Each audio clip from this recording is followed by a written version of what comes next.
Binalik ng Malacanang kay Vice President Sara Duterte ang kanyang banat kay Pangulong Bongbong Marcos na nagpapa-photo op lamang umano ito sa mga na-recover na floating shabu.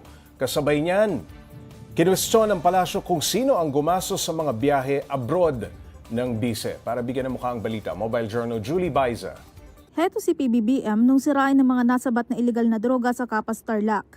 Pero sabi ni VP Sara, hindi trabaho ng Pangulo na magpa-picture dyan.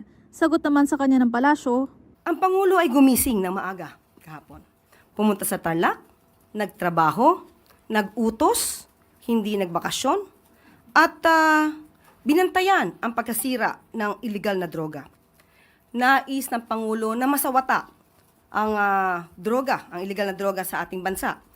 At ang pagtatrabaho po ng Pangulo ay dapat maramdaman ng tao. Hindi po ito pang photo ops lang. Ito ay nagsisilbing babala sa mga kriminal. At nagsisilbi rin po itong inspirasyon sa taong bayan na nagnanais na masawata ang iligal na droga. Nagpakita pa si Palace Press Officer Claire Castro ng resibo na minsan ding ginawa ito ng mismong ama ni VP Sara na si dating Pangulong Rodrigo Duterte. Baka po nakalimutan din po ng Vice Presidente na ang kanyang ama ay nagkaroon din po ng pagwi-witness sa incineration ng 7.51 billion dangerous drugs sa Cavite. Ito po, baka po nakalimutan niya po ito. Baka pwede nating palakihan. Kailan po ba ito? Wait lang. 2020 lamang.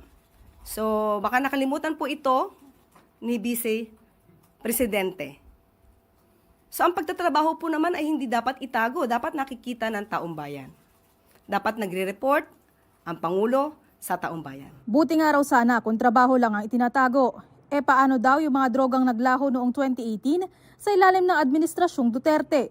Kasabay nito, muling binakbakan ng palasyo ang mga biyahe ng pangalawang Pangulo sa ibang bansa. At ngayon, na inamin niya, sinabi niya na siya ay nagtatrabaho bilang Vice Presidente, lumabas siya ng bansa, kailangan na po siyang mag-ulat sa bayan.